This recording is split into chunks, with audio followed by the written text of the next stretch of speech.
previous session, we were talking about, that eternal sin, how the scribes were accusing Jesus of, possessing the spirit of Beelzebub, and how Jesus, he comes out very strongly that any sin will be forgiven, but not the sin of, not the eternal sin. And what exactly is eternal sin? Exactly the opposite of faith.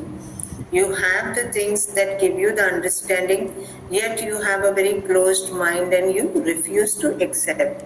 So, more or less, in all these previous episodes of the Gospel of Mark, we have seen Jesus actually, coming head on with the demonic forces.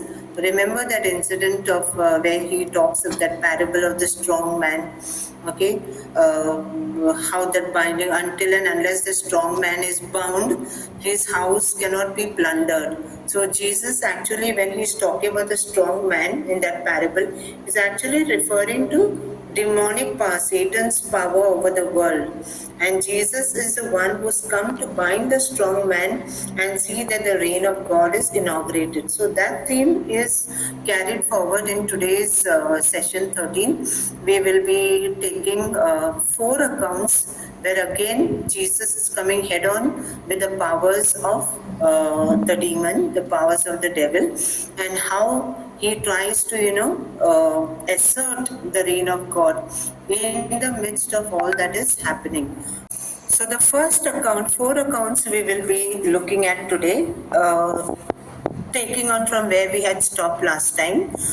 We had stopped at chapter 4, so we are coming towards the end of chapter 4, where Jesus stills the storm. This is a very famous episode in all the 3 synoptic gospels. This is there. Okay, first let us read the text. Whenever I'm putting out the text on the blue slide, it is the actual text from the Bible that I'm referring to is the NRSV version, the New Revised Standard Version. So this will be the standard way that we will be putting out henceforth also. Whenever a plain blue slide is there, it is obviously the text of the Gospels. Okay, let us read here. Would somebody like to read? Or should I carry on reading? All right. Chapter 4, Jesus stills the storm. From verses 35 onwards, we have this episode. On that day, when evening had come, he said to them, "Let us go across to the other side." Which other side? The other side of the Lake of Galilee. And leaving the crowd behind, they took him with them in the boat. This them is the apostles and the other disciples with him. They took him with them in the boat just as he was. Other boats were also there with him. A great windstorm arose and the waves beat into the boat, so that the boat was already being swamped. But he was in the stern, asleep on the cushion. And they woke him up and said to him, "Teacher, do you not care that we are perishing?" He woke up and rebuked the wind and said to the sea, "Peace, be still." Then the wind ceased and there was a dead calm. He said to them, "Why are you afraid? Have you still no faith?" And they were filled with great awe and said to one another, "Who then is this, that even the wind and the sea obey him?" Let us analyze this text. Okay, Jesus is fast asleep. They are going towards from the western shore.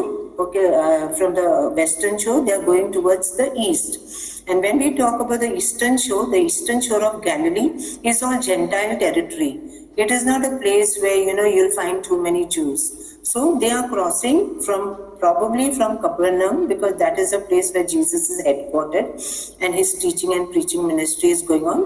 And from there they cross over and go to the other side of the Lake of Galilee. When we talk about the Lake of Galilee, please remember that the lake is actually a lake, but it is called also the Sea of Galilee. And it is a freshwater lake actually, but it is given to a lot of windstorms which come with no notice or with very less notice. So all of a sudden you can sometimes be caught in the midst of a storm. So something like that has happened on this particular day where Jesus wants to go to the other side. So the story of the storm in the sea is the first of 4 accounts that we are picking up today. Okay, and the theme of Jesus' encounter with the power of evil, which we picked up in chapter 3, is going to be carried on as we see how it unfolds. Jesus is dealing here when the storm breaks out. It is actually all of a sudden a very silent, a calm sea breaks out into a very windy storm. It is actually unleashing of demonic forces, demonic powers that are causing the storm and threatening the lives of those in the boat. And look how, note in a particular way, how Jesus rebukes the storm and silences the sea. Okay, see here, somewhere here he says towards the end, okay, he woke up and rebuked the wind and said to the sea, "Peace, be still." And so the wind ceased and there was dead calm. So here, when Jesus is rebuking the storm and silencing the sea, there are very strong echoes, okay, strong echoes of the Old Testament, because having control over the sea and the winds is a very recurring motive and image about the sovereignty of God in the Old Testament.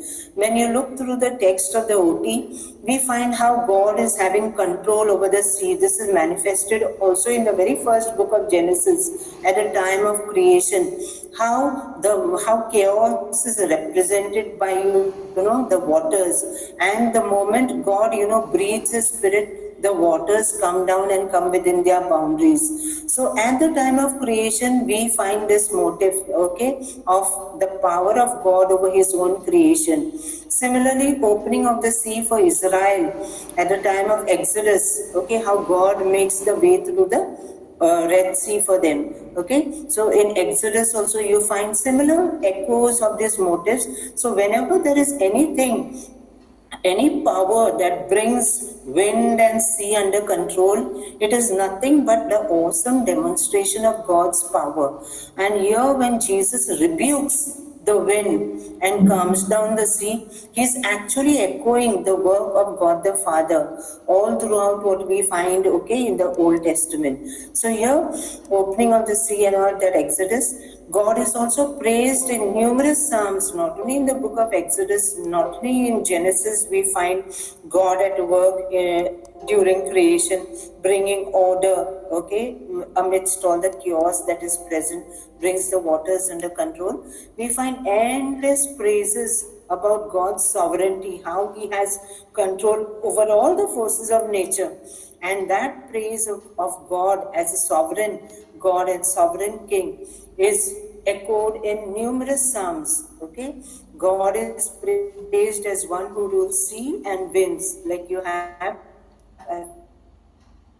put out the example 77, 89, 107. 107 I will be demonstrating to show how the divinity of Jesus, okay, when Jesus is revealing His divinity through this account, through this episode,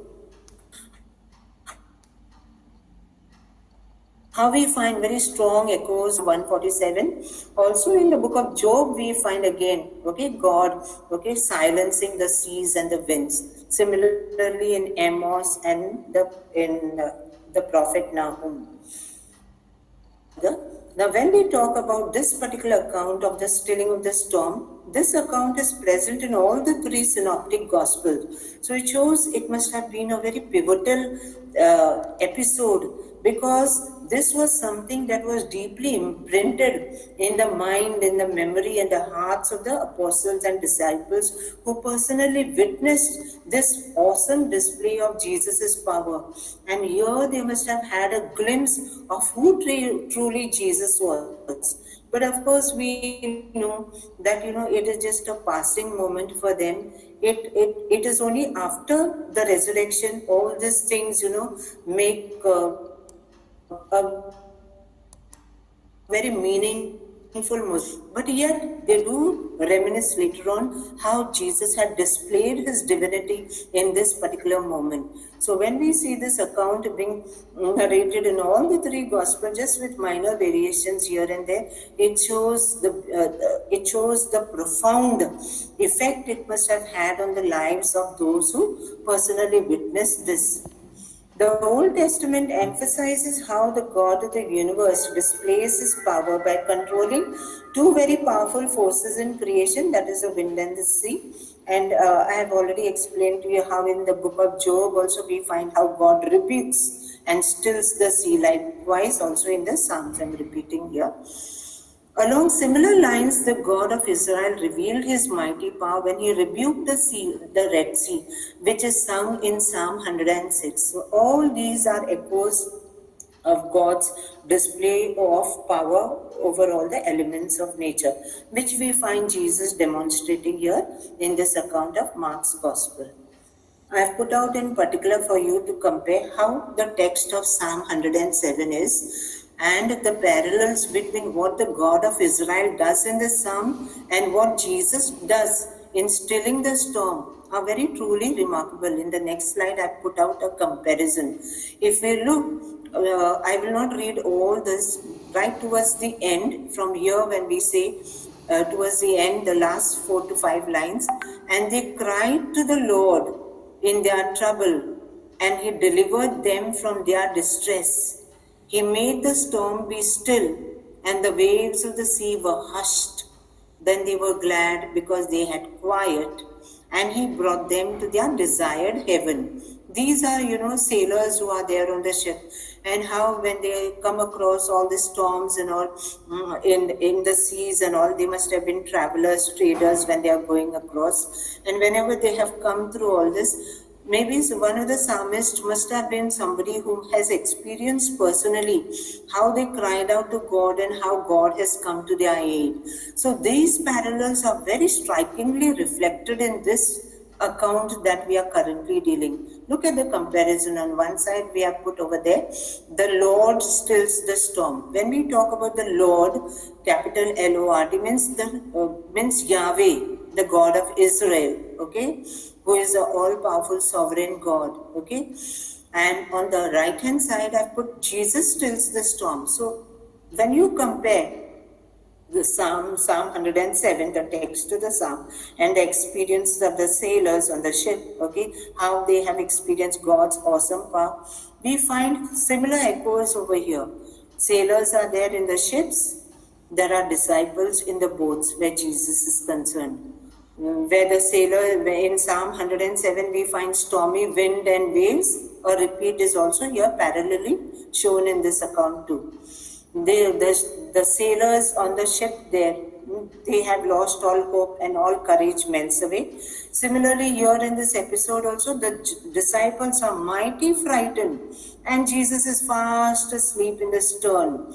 Stern is a place like, sort of like where somebody can take rest, and probably it was towards the back of the boat and it was at a elevated level. So Jesus is fast asleep, probably in his teaching and preaching ministry, the crowds pressing around him.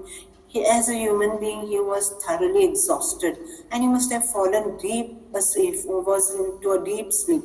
But look at the disciples, how afraid they are. How could they even imagine that the boat would go down with Jesus in it? Despite all the things he's already manifested before their eyes, the faith formation is yet, to take shape in them. So here they are very mighty scared, they are frightened, and they cry out to Jesus.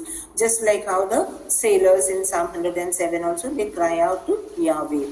And Yahweh comes to their aid. The Lord stills the storm, waves of the sea become quiet. And the psalmist gives voice to, that praise, which, we are testimony. We can, read those experiences of the psalmist in the Psalm 107. And here we have our disciples, our friends, okay, the inner circle of Jesus, who despite having been with him throughout all this while, their faith is shaken, they are afraid, and they wake him up, Jesus, and they cry out to Jesus. Jesus wakes up and he stills the storm, and there was a great calm. It seems clear that the Gospels of Matthew, Mark, and Luke, they are depicting when this particular account is commonly narrated in all the three synoptics, it tells us that it depicts Jesus as possessing God's own power over the sea and water. In the words of New Testament scholars, I would like to read this middle part, both of them, Joseph Fitzmyer, who was a priest himself, and John Muir. They have these beautiful words to say about this account. As Yahweh established order over chaos and rescued his people from watery disasters, so now here Jesus is presented as having a similar role in their destiny.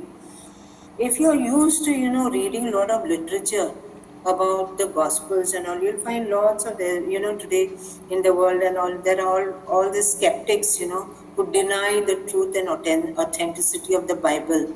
And they think that all these accounts in the gospels that are narrated, it was only after the resurrection of Jesus, they were probably made up and they are put over there. And most of the time, the contention of many scholars is that the synoptics don't depict Jesus as divine. That Jesus doesn't anywhere say that I am, okay, I am the Son of God. Directly, he does not say. But through these episodes, okay, especially through the stilling of the storm, later on or even afterwards, the walking on the sea, okay, walking on the waves, and the transfiguration, they are definitely very, very revelatory. And those are specific episodes in the Gospels wherein Jesus does declare that he is the Son of God. When he is doing parallel things, what God, God of Israel, Yahweh, God of Israel, was attributed to, the powers attributed to him. God is the only one who can still the forces of nature. But here Jesus himself is also doing the same thing. So when he is demonstrating it, what is he actually revealing about himself? That he is indeed divine, that he is indeed, possessing the Spirit of God, the Spirit of his Father, and that he is indeed the Son of God. Remember the past two episodes we have done at length, the Son of Man, how he was prophesied in the prophecies of Daniel. So Jesus, of course, and the synoptic gospels definitely convey the divinity of Jesus. We should not buy into those stories that the synoptics, don't depict Jesus as proclaiming his divinity. He definitely does, and this is one very strong account of it. So in short, what Yahweh God of Israel does to save the crew of the ship in Psalm 107, Jesus does similar thing, exactly the same, okay? He saves his disciples in the ship. He saves them from drowning. He saves the ship from getting capsized in the Sea of Galilee. So he has also demonstrated awesome power. So Jesus has not merely performed a remarkable miracle here, but even more, he has displayed a power that the Old Testament repeatedly attributes to God alone.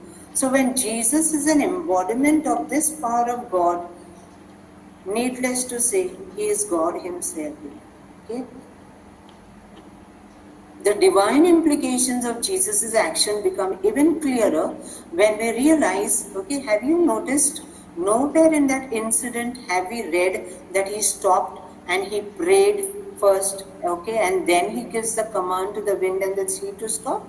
Not at all. He does not pray to God to make the wind and sea stop. He gives no impression that he depends on any power. That force and that power is from within. Okay? Instead, he simply commands and the wind and the sea himself, and they obey him.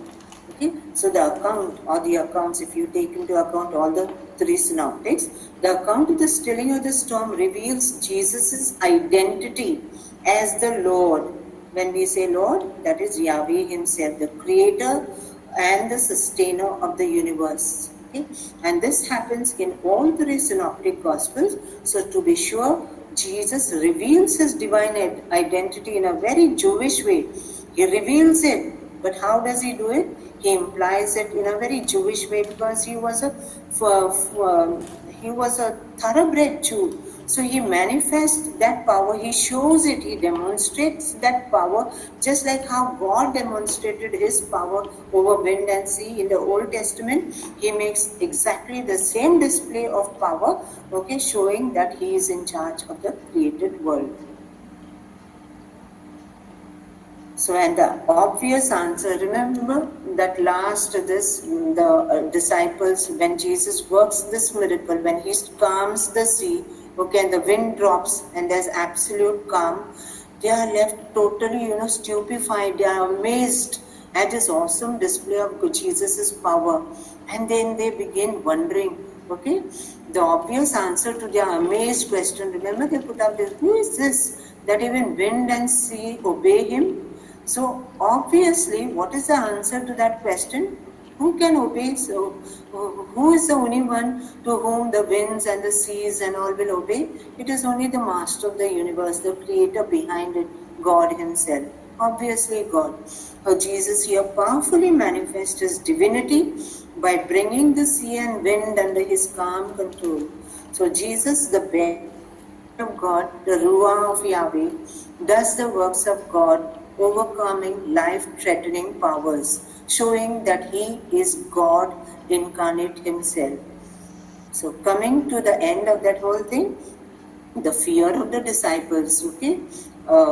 They were so afraid when the moment the boat started rocking, the wind started gaining more force, they were so afraid and they literally woke him up from his sleep, okay? Saying that, do you not care that we might drown? And what does Jesus do? He rebukes even them for their lack of faith. Do you not have faith? Okay, this is the question he asked. So let us put ourselves to in the shoes of these apostles, in the shoes of our disciples here who are there on the boat with Jesus. Obviously, they should have known that the boat would definitely not go down with Jesus in it.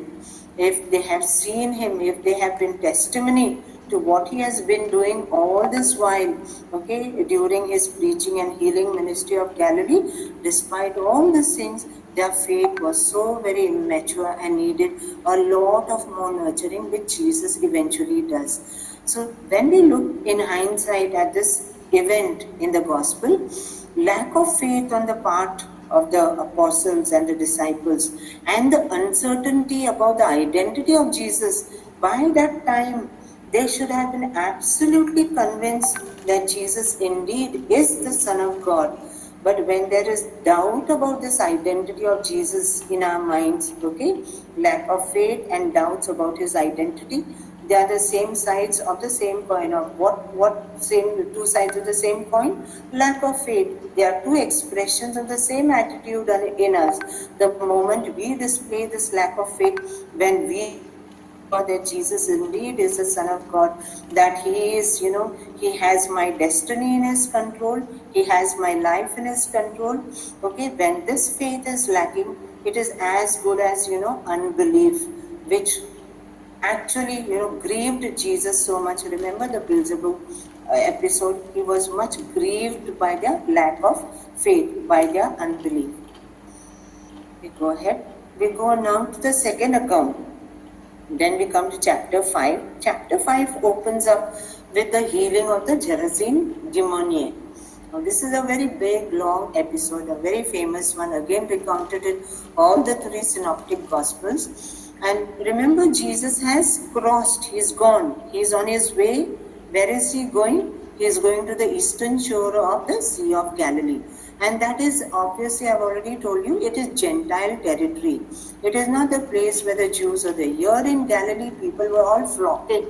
This is totally new ground that he is going. But it is very strange, okay, that Jesus goes over there, and the only action that he is able to perform, one single action, okay, of healing this demoniac, who eventually we will see at the end of the episode becomes Jesus's, very ardent disciple and follower. In fact, even much before the apostles could be sent, he is the one who sent, to proclaim the good news. Let us see how. They came to the other side of the Sea of Galilee, to the country of the Gerasenes. And when he had stepped out of the boat, immediately a man out of the tombs with an unclean spirit met him. He lived among the tombs, and no one could restrain him anymore, even with a chain. For he had often been restrained with shackles and chains, but the chains he wrenched apart, and the shackles he broke to pieces, and no one had the strength to subdue him. Look how powerful he has been, that even iron shackles and chains could not subdue him and hold him. Night and day among the tombs and on the mountains, he was always howling and bruising himself with stones. When he saw Jesus from a distance, he ran and bowed down before him. And he shouted at the top of his voice, "What have you to do with me, Jesus, Son of the Most High God? I adjure you, by God, do not torment me." For he had said to him, "Come out to the man, you unclean spirit." Then Jesus asked him, "What is your name?" He replied, "My name is Legion, for we are many." He begged him earnestly not to send them out to the country. Now there on the hillside a great herd of swine was feeding, and the unclean spirits begged him, "Send us into the swine, let us enter them." So he gave them permission, and the unclean spirits came out and entered the swine, and the herd, numbering about 2,000, rushed down the steep bank into the sea and were drowned in the sea. The swineherds who watched all this happen ran off and told it in the city and in the country. Then people came to see what it was that had happened. They came to Jesus and saw the demoniac sitting there, clothed and in his right mind, the very man who had had the legion, and they were afraid. Those who had seen what had happened to the demoniac and to the swine reported it. Then they began to beg Jesus to leave their neighborhood, and as he was getting into the boat, the man who had been possessed by demons begged him that he might be with him. But Jesus refused and said to him, "Go home to your friends and tell them how much the Lord has done for you and what mercy he has shown you." And he went away and began to proclaim in the Decapolis how much Jesus had done for him. Let us analyze this. Before I go on to that, I just want to share this map with you. This is only the map of the Sea of Galilee. Can you see? This is the Sea of Galilee. Okay. Magdala and Tiberias, these were very big leading cities. In fact, Tiberias was supposed to be Tiberias and Sepphoris. Okay. Tiberias in particular was the capital of Galilee. So here you have this port cities, Tiberias, Magdala, and can you see this black, all these squares that are there along the shores, okay? If you count them, they are all together 16 in number. And these are the 16 harbors that were there along the Sea of Galilee. Because the Sea of Galilee supported very rich marine life. So, there was very thriving, so the catch of fish used to be excellent. So, the fishermen not only caught fish and all, there were other activities that were related. Like, for example, there was Magdala was also called Tarike. That place was also called Tarike. And this place was a very flourishing port wherein there were a lot of, this sauce making. There was one particular fish sauce which used to be made over here called the garum sauce, which used to be exported to all the leading cities of the Roman Empire. So why Decapolis? Hello? Why the place Decapolis? He tells you to go to Decapolis. Decapolis is this place. Deca means 10. It was a region of 10 cities, and they were all Greek-speaking cities. They were very highly sophisticated Greek colonies over there. So there were Jews, but the population of the Jews was very, very small, and that is why that whole region, okay, this on the eastern border, it was called the Decapolis. But actually, the Decapolis actually starts down south here. So here, when we are talking about this particular incident, when Jesus is crossing, this is probably Capernaum. Okay, Capernaum is over here. Okay, from here, Jesus is coming. Where he comes here to this place. This region where the swine miracle happens is today's modern day place called Kursi. And along this Kursi, they have found, a harbor was existing. So definitely, Jesus from Capernaum, he crosses the Sea of Galilee and he comes here to this region called Kursi. So I have shared only with you so that you know that along the Sea, of Galilee, along the coast, there were the 16 major harbors, of which Kursi was one of them, which is relevant to our study today. So let us go. Going back to the exorcism, this account is found, as I told you, in all three synoptic, and the actual word for the region is probably Gergesenes. It is not so much, Gerasene is what Mark uses. And if you check the same account in Matthew, he calls the Gadarenes, But whatever, Mark seems to have misspelled probably this word, as he is writing there from Rome, but he was definitely a Palestinian only, which is more to the south. This Gadara is one of the cities of the Decapolis, a very sophisticated city, a very cultured place, So this definitely will not be, which is more to the south and unlikely. However, it is the same region referred to. Mark here, when he talks about the Gergesene demoniac or the Gerasenes, what he calls, he is not referring to a particular city or a town. He is referring to the region. So it is safe to conclude that, this whole region was a region of the Gergesenes, which is, however, it is the same region referred to and was predominantly a Greek-speaking Gentile region. The demoniac event is the first recorded time in Jesus' public ministry where he takes his disciples to Gentile territory. All this while Jesus has been performing all his exorcisms, his healings, his teachings. It has been confined to the area of Galilee alone. He has not yet crossed over.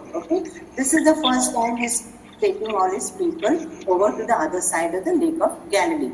In the Gergesene, I will use the word Gergesene because we are used to this term. In the Gergesene demoniac, Jesus encounters, let us have a deep, let us go behind the backstory of all this, what appears on the surface. If you reflect deeply, there is a very profound and deeply moving meaning to this whole episode. Jesus in this demoniac, when he sees him, he himself comes to Jesus. And he shouts out and screams. But it is not really he shouting. It is the demons who have possessed him who are screaming because they know that ultimately the Son of God has come and they are afraid that they will be tormented by him. So in the Gergesene demoniac, Jesus actually encounters living. But is he truly living? He is actually in a state of death. He dwells among the tombs. Look also at his surroundings. Where is he? Where is he inhabiting? Mark takes a lot of trouble to tell us that he was inhabiting the tombs. Jewish practice used to be they would always bury their people outside the towns. People would not be buried within towns and villages. They were always buried outside the periphery of the village and the towns. So here within the tombs, he is dwelling over there. So in what way was he truly a living man? He was not living. He was truly the living dead. He dwells among the tombs, and tombs are the place of death. And on mountains. Remember, mountains, just like wilderness and the sea, they have very specific meaning in scripture. They are locations of desolation. They are places of loneliness and danger. So, and he's having strength. He breaks all the shackles, chains and all. Nothing could subdue him. So his strength is superhuman. Yet that strength is inhuman and directionless, purposeless, because it takes him, that strength ultimately is only turned inward to harm him. So you see, the grip of the possession is such that the man is truly a living dead. Further, in an attempt at self-defense, the demon screams out the name of Jesus and begs not to torment him being the Son of God. But have you noted, we have already come across other exorcisms, in the Gospel of Mark. But whenever Jesus, freed a demoniac of demon possession, he would always tell them not to go and tell about this to anyone.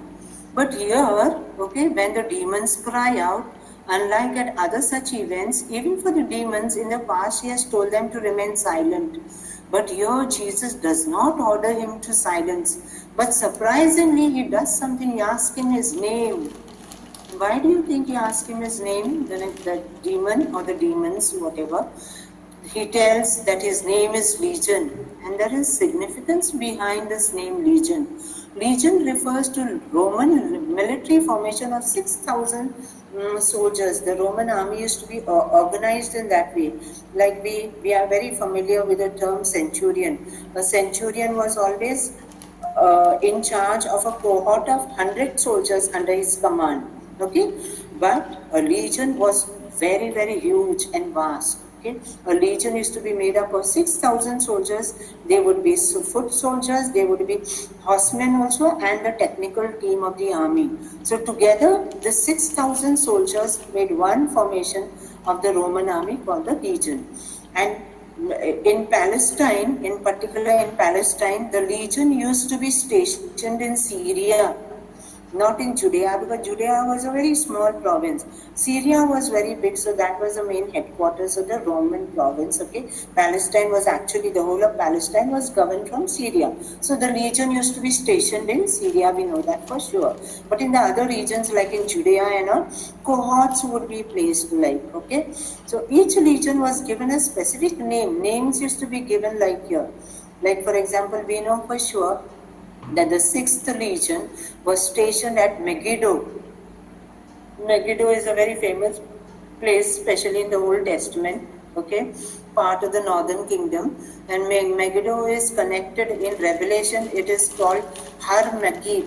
Har means in Hebrew, Har means mountain. So Har Megid means that the word Armageddon, the apocalypse, that is talked about in the book of Revelation, it comes from this word Megiddo.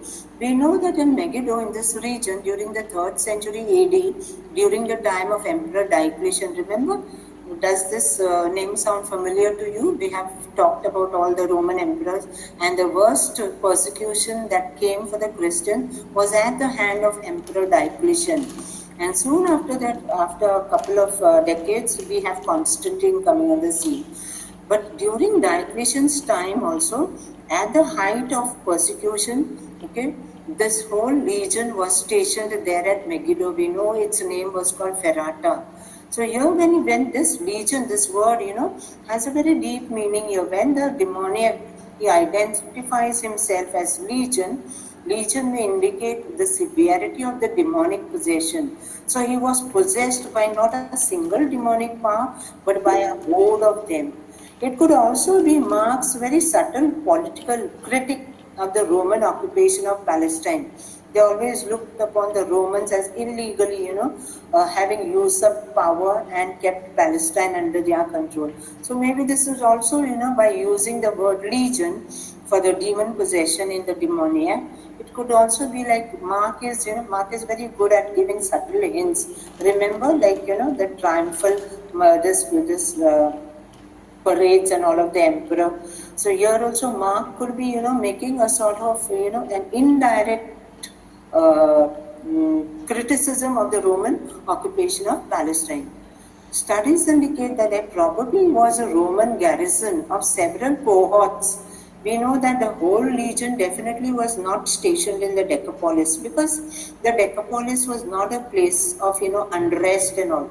That was a place where, the Romans were pretty very complacent. They did not have to put in extra efforts and all, like how they had to do in Judea, because in Judea the Jews were, never willing to accept the Roman occupation. So there were always riots, there were always insurrections, there were, dangerous, uprisings against the Romans, which used to not happen in the Decapolis. So probably in the Decapolis region, there must have been just a small garrison of several cohorts stationed. But we know that since the herd, Mark tells us there were 2,000 pigs who were grazing along the slopes, and the demons, they bargain with Jesus. They want to, make a deal with him, that they don't want to leave the place, they don't want to leave the area. if you have always read ancient accounts and all, we know that, wherever there is this, there are records or accounts of demon possession and all, it is normally tied to certain regions, certain places. So here also, strangely, the demons are, making a bargain with Jesus. They ask Jesus to be let into the grazing herd, okay? But ironically, look at this. The very bargain, okay, they have with Jesus, so that, they may not be totally annihilated or destroyed from the face of the earth. Actually, that same bargain only ensures their complete annihilation. Why? Because the moment the demons, the legion is let into this herd of 2,000 pigs, they go into such a frenzy that they jump over the cliff and they drown into the waters. So ultimately, it is like, again an Old Testament echo of how the demons, whenever there was any demon possession, the belief was the demon had to be bound and thrown into the abyss. The abyss was very symbolic of a place of no return. So here also, ultimately, when they bargain with Jesus, they be let into the herd, they finally all get destroyed. So they are confined to the eternal abyss, which is a point of no return. And what happens to, before I go on there, before we come to the reaction of the people in that area, 2,000 pigs you would never find in Palestine and all. Why? Because there was a complete taboo there, no? The Jews would never eat pork, they would not even touch it, okay? Just like how the Muslims are today. Even today, the Jews and all, they completely, pork is non-kosher food for them. So pigs were totally a staple diet of the Gentile community. So yeah, when we talk about 2,000 pigs, it probably must have been, okay, a source of food, a source of supply for the Roman soldiers, the Roman garrisons who were stationed over there. So imagine 2,000 pigs going down the slope and dying there. Must have been a big loss for the people, especially the owner of the swine herd. So when the people of the area, they came to know what had happened, they were left deeply disturbed. Very ironic, isn't it? Anybody would have marveled at the miracle that has been worked. How this man, for so many years, he was under this demonic possession, is ultimately freed and life, true life, restored back to him. Instead of celebrating this event, okay, and hailing Jesus' power as being divine, the people are left deeply disturbed. Why? Because they prize their material possession over the liberation and restoration of a human being. So Jesus demonstrated just the opposite of what the people felt over here. Okay, they were deprived of their steady supply of pork, so that is, market economics were dictating all their emotions. Sadly, that is normally what happens with all of us. Interestingly, now when we look at this episode, this Gentile had a very high Christology of Jesus, because he went back to his city and throughout the Decapolis to tell everyone what great things Jesus had done for him. Remember, when Jesus was leaving and going back, he goes to him and he asks that he be taken into his inner circle. But what did Jesus tell him? Go and tell, okay, what the Lord has done for you. And indeed, that is exactly what he does. He clearly understood who delivered him from the demons and provided his salvation. Jesus, who is both Lord and God. And we know that he became a remarkable missionary. Why? Because after 1.5 years, Jesus returns again to the same place. We will read about that in Mark chapter 8. Okay, we know that Jesus comes back to this place after 1.5 years, and what does he find over there? People waiting, okay, to listen to him. How did that conversion happen? Who proclaimed the good news to them? How did these people come to faith? It was this one man who made the difference. This one man who had experienced the great compassion and love of God, who did not remain silent, which we sometimes refer to, but he went out and with all his courage and with all his, enthusiasm, proclaimed what Jesus had done for him. We know this is We know this because the next time Jesus came to the region of the Decapolis, there were 4,000 Gentiles waiting to greet him and hear his words. Okay. Also note, Jesus commanded him to return to his house, yet he went throughout, okay, proclaiming the good news of Christ. The grace of God in his life motivated him to do more than what was required or commanded. Shouldn't this also be the case with all of us? Okay, because we have also experienced Jesus as our personal Savior. So how much more should we not do? Also note this important fact which I already shared with you, but I put it out here in writing.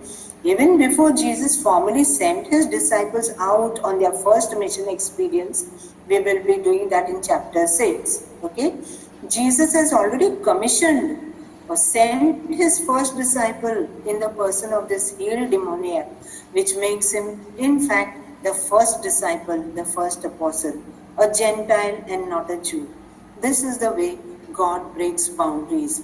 We as human beings, we make all these boundaries, Jew, Gentile, okay, a person of the land and a person who's an alien. But to God, these boundaries do not matter. And we will see how Jesus breaks further boundaries, okay.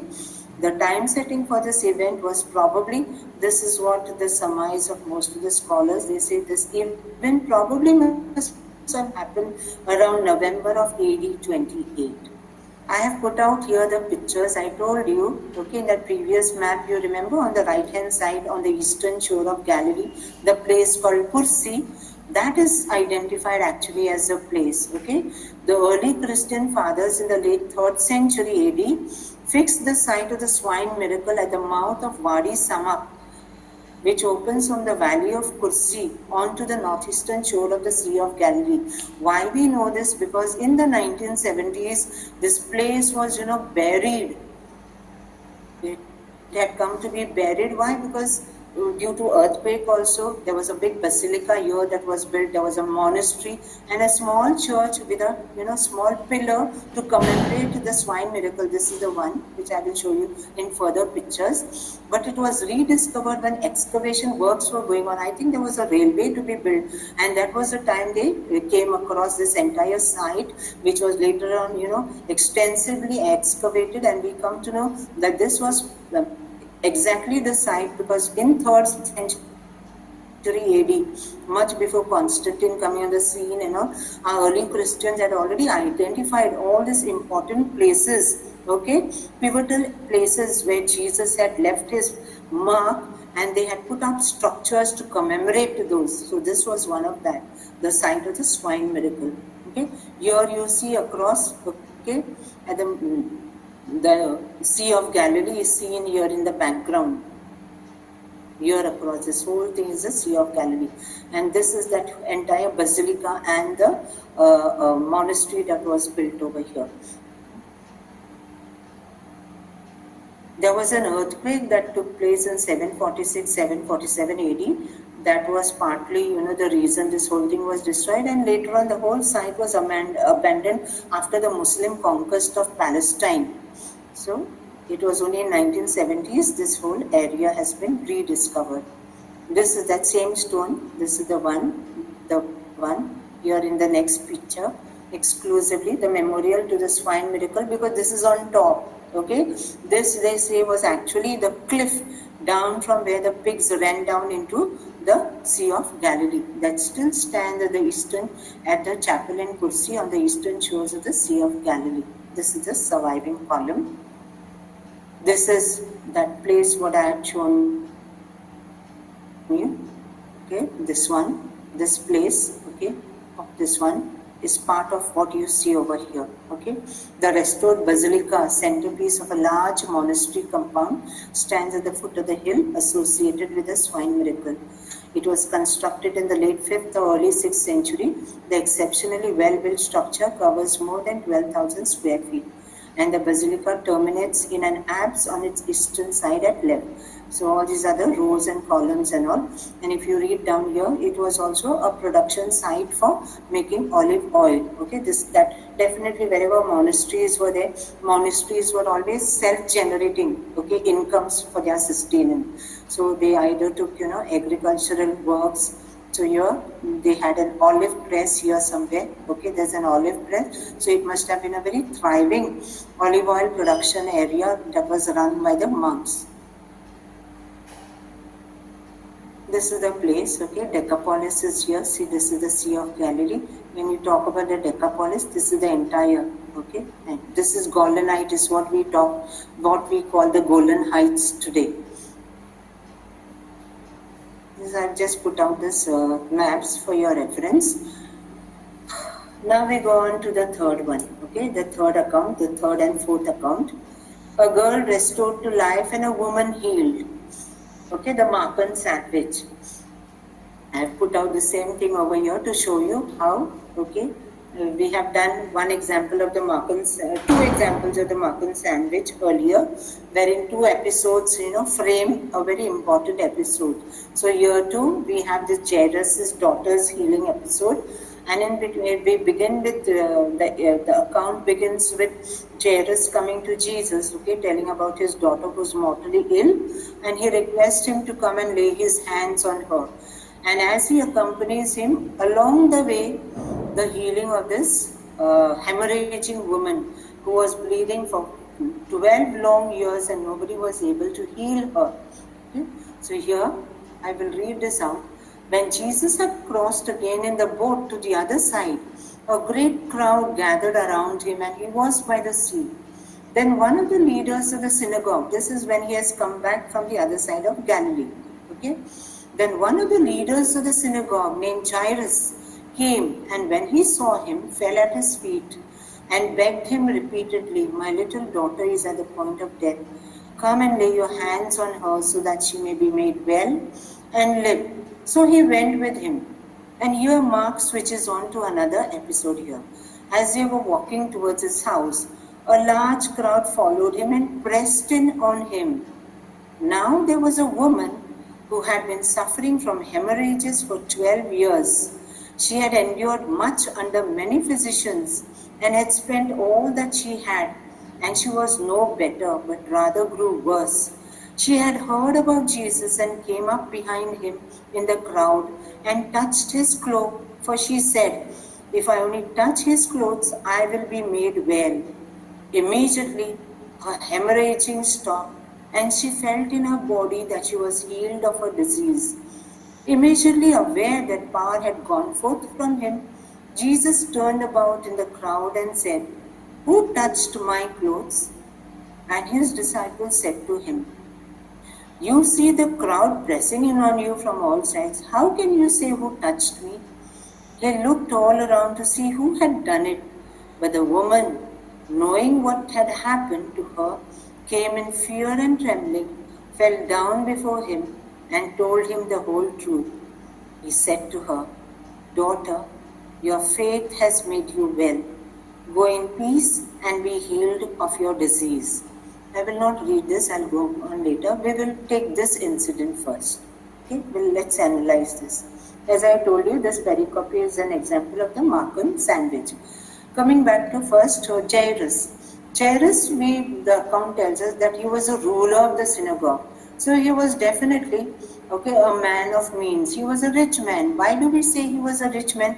How do we conclude that he was a rich man? Why? Because in those days, during the time of Jesus and even later on, the ruler of the synagogue could not be just any commoner. They could be appointed, even women sometimes were appointed as rulers of synagogue among the Jewish people. But they had to be people of, high standing in society, people of means. Why? Because they were expected, okay, to provide patronage. Patronage means they had done and all for the upkeep of the synagogue. Any construction, especially some important mosaics had to be put on the floor. They had to do the funding. So only people with sufficient, means and having a high standing in society, they could be appointed as rulers of the synagogue. So here we see Jairus coming and falling at the feet of Jesus. Okay, a man being the ruler of the synagogue. We know that in the synagogue, this is obviously the synagogue at Capernaum. He must have been the ruler of the synagogue at Capernaum. And in Capernaum, we have seen Jesus having, okay, hot debates with the scribes and the Pharisees and the people in the full hearing of the people. And here, Jairus, being the head of the synagogue, reposing this faith in Jesus is truly very remarkable. Okay, so along the way, so he goes along with him, okay, to Jesus's house, and he is interrupted by the hemorrhaging woman, who, in a very daring act of faith, reaches out and touches the hem of his garment. In Mark, he doesn't say the hem of his garment, he says the cloak. But in Matthew and in Luke, specifically, they mention the hem of his garment, and she's instantly healed. Okay, this is the synagogue, Capernaum. This you must have been. I've just these are earlier slides I've just put here to refresh your memory. Okay, the same. This was the house of Peter. This was the synagogue, and somewhere here close by only must have been Jairus' house too. Okay. So here we come to the episode of the woman, and a large crowd followed him and pressed in on him. And okay, this woman, she touches him and she is rendered, okay, completely all right. When they look at this episode, I will take only here what I put out the explanations. Along the way to Jairus' house is interrupted, okay. She has been suffering this painful condition for 12 long years, which had socially and psychologically crippling effects. Why do we say her condition? She has been bleeding, she has been hemorrhaging for 12 years. Her condition must have brought in crippling effects and may rendered her socially totally paralyzed. Why? Because the very fact that she was bleeding for so long, it would have rendered her ritually unclean. And when a woman was ritually unclean, she was barred from any act of worship. Definitely not going to the temple. Definitely she could not go, not even in the synagogue. So she was deprived. So in effect, she was as good as a social outcast. So put yourself in the place of that woman and imagine the trauma she must have been undergoing for this, 12 painful long years. And that faith that she has, that if I only touch the hem of his garment, I will be healed. And in that faith, when she reaches out to Jesus, definitely that's exactly what happens to her. The woman must have been also financially totally drained of all her resources. It's mentioned she went to many physicians and all. So probably in effect she must have been also a financial destitute with no more means of money anymore. But her faith shines out, in a very sterling manner. Her faith appears all the more courageous. Why? Because she knows that, she is ritually unclean. She cannot actually, anybody who touches her also, she would be rendering the people impure. And there were crowds that were pressing around Jesus. So definitely many people must have, come in contact with her physically. So this is a very daring act because knowingly she knows that she is violating all the set social and religious boundaries, and yet despite it all she goes and touches Jesus' cloak. But remember, when she is doing this also, when she reaches out and touches the cloak of Jesus or the hem of his garment, she is also rendering Jesus unclean. It is amazing that despite the crowds pressing all over Jesus, Jesus comes to know. Of course, because he is divine, he immediately senses. Mark uses his favorite word, immediately. Senses the touch of faith. Why? Because as he says, power went out from me. So he can sense power going out from him because somebody has touched him in deep faith. And when he asks who touched him, obviously we know the drama of the disciples around him. There are so many people around you, how can you ask who touched you? But he just disregards their question because he's intensely focused. He knows who the woman is. He is not terrorizing her. He's trying to uphold her as a sterling example of faith for others to emulate. So you are in a very deeply moving scene. One boundary breaker is confessing to another boundary breaker because the woman broke boundaries, but Jesus himself is also a boundary breaker. He breaks all the boundaries, especially the boundaries that bind people, okay, and don't give them any release to live their life truly. Jesus is definitely going to be a boundary breaker. So when Jesus addresses her as a daughter, He affirms her eternal fellowship in God's great family and upholds her daring act as a precious act of faith. Good for us also to ponder, because this is one of the very famous episodes in the Gospels that I deeply very cherish, because every time I reflect on it, there's something very different that always strikes. Put yourself, imagine this whole thing, the scene unfolding before you, and how, this woman must have gone to him and, declared that she indeed has touched him. Does our Lord Jesus find such faith in us? Good for us to ponder. I put out this picture for you. Okay, she touched the hem of Jesus's garment. This hem had a very, deep religious significance. It used to be called the tzitzit.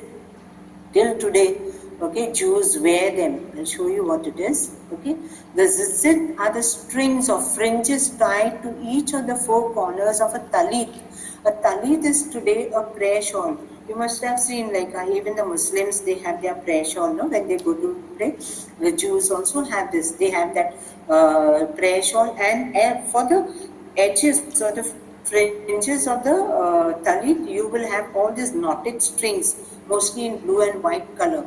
And they say that these knots, they have this so fine strings that they normally number 613, corresponding to the 613 Torah commands. All the commands in the Pentateuch, okay, when the rabbis put them together, they come to this figure of 613.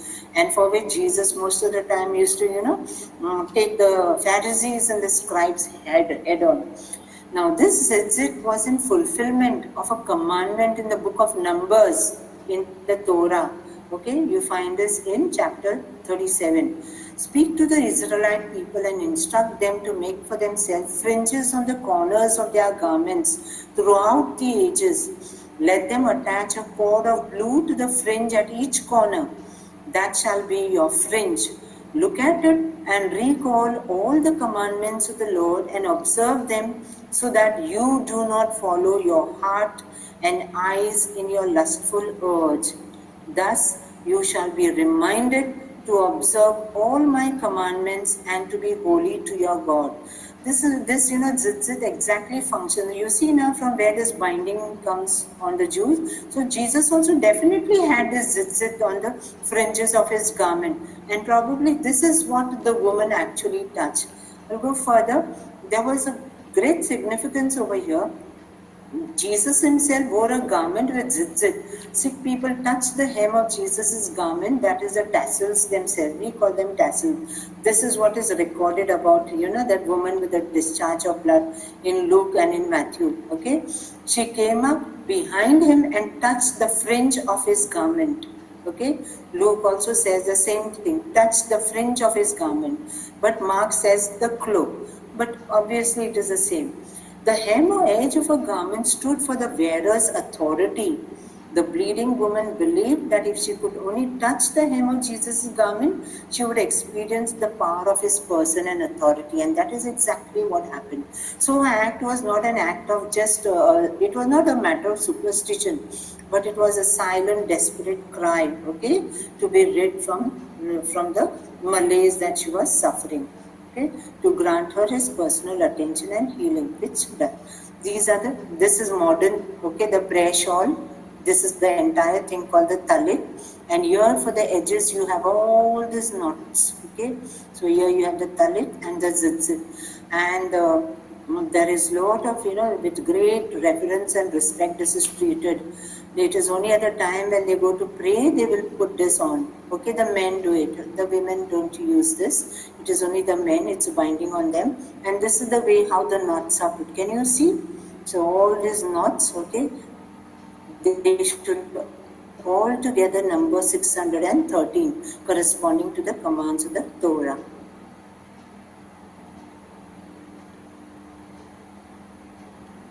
You can read this, okay, along with the primary purpose of the tzitzit based on the Pentateuch, that is the Torah. We find another later meaning. In ancient times, we find this very famous episode, okay, where Saul has been, David is a fugitive on the run, and Saul is pursuing him. So one day when Saul and his men were pursuing David, Okay, they were in a cave, they were fast asleep. But David comes in the middle of the night and he cuts off the corner of Saul's robe, okay, symbolically demonstrating that the king's authority would be cut off. And then next morning, okay, Saul declares, he sends it saying that, see, this is the, okay, now behold, he first goes and he tells that he has cut the corner of his garment. And look at the way how Saul reacts. Why? Now behold, I know that you shall surely be king, and that the kingdom of Israel shall be established in your hand. Why does Saul say this? Because the very fact that, David was, on the sly in the dead of the night, quietly when Saul was asleep, he was able to lay hand on this fringe of his Saul's garment and cut it and bring. He had actually stolen the authority of the king. So he knows for sure that David is going to be king. So till today they wear it. Why? To show, to remember God, okay, all the time. It is just like, like how the Christians today, many of them will wear the scapular as a devotion to Mother Mary. How we do that?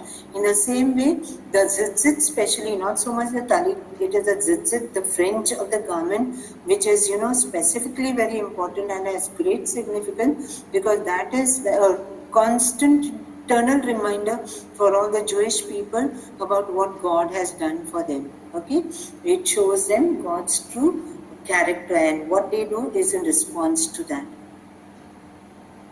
Now we come to the end of it, the last one. So then finally the woman is healed, she goes away, and Jesus carries on to the house of Jairus. And we know when he reaches over there what happens. While he was still speaking, some people came from the leader's house to say, your daughter is dead. Why trouble the teacher any further? But overhearing what they said, Jesus said to the leader of the synagogue, do not fear, only believe.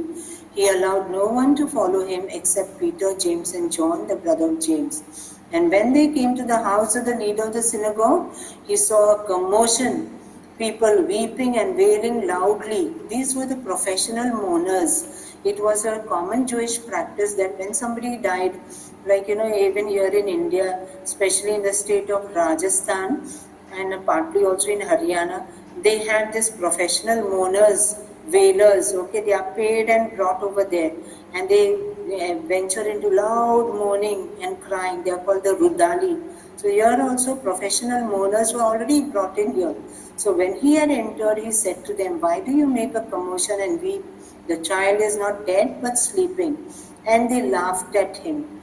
Then he put them all outside and took the child's father and mother and those who were with him, that is only his inner circle, and went in where the child was. He took her by the hand and said to her, Talitha Kumi, this very famous word, which means, little girl, rise up. And immediately the girl got up and began to walk about. And Mark tells us she was 12 years of age. At this, they were overcome with amazement.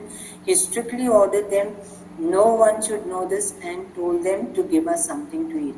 Now, when we look at this, okay, this episode, Jesus has resumed his journey. We have seen what has happened. We know the mourners have already come over there. So it tells us that the girl must have been pronounced dead for quite some time, because when Jesus reaches over there, already the mourners have assembled.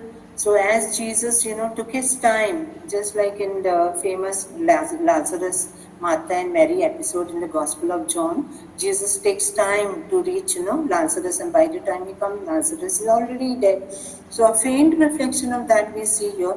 The girl is already actually pronounced dead for quite some time. That's how the mourners have assembled. But Jesus silences them, telling them that she is only asleep.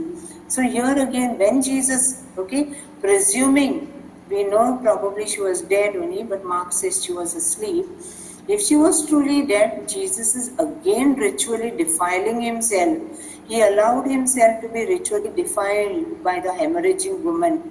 And he did not care. Why? Because he wanted to restore a human being back to health and good life.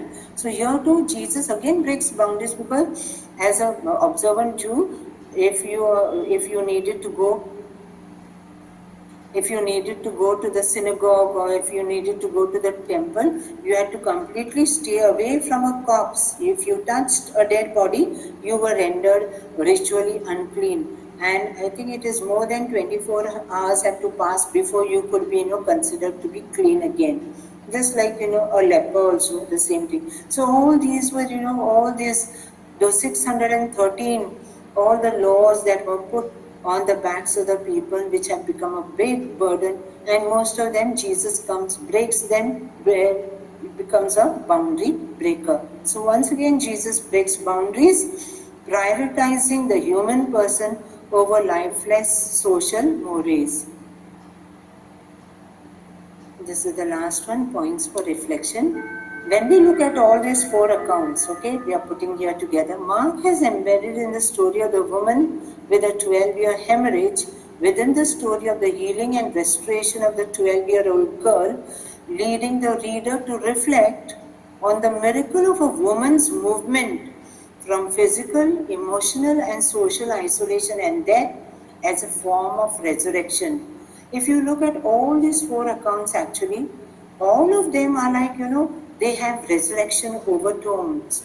It is like Jesus is, bringing somebody, restoring someone back to life, a form of resurrection from the dead. In the same way that the rescue from the stormy sea, we can see that the stilling of the storm also, Jesus is revealing his full divine identity, just like in the episodes of the resurrection he would do. So here also it is like he's foreshadowing resurrection, okay, his future resurrection. So in the rescue of the disciples from the stormy sea, release from the prison of the demonic, okay, possession, like how the demonic is released from the prison of this demonic possession. All these, in a wider way, if you look at all of them in a bird's eye view, they are in some way or the other resurrection experiences, okay, because the person is restored back to full life. Okay, so here the divine Son of God, through the Spirit of Yahweh dwelling within him, has now set aside the boundary between heaven and earth, clean and unclean, Jewish territory and Gentile territory, as in the case of the demoniac, the reign of God and the reign of Satan. So the divine Son of God is the God of resurrection and life. And this will come to complete fullness after his death and his resurrection. So in the midst of active evil, the reign of God moves ahead towards its final culmination.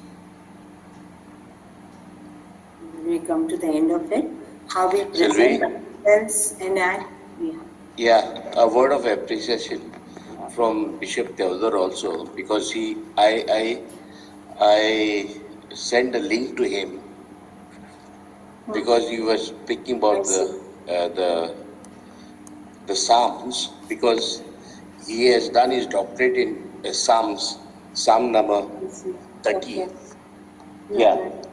And then he was very appreciative of you. He entered into the Session. session, and then he left because he was not keeping well because of his leg.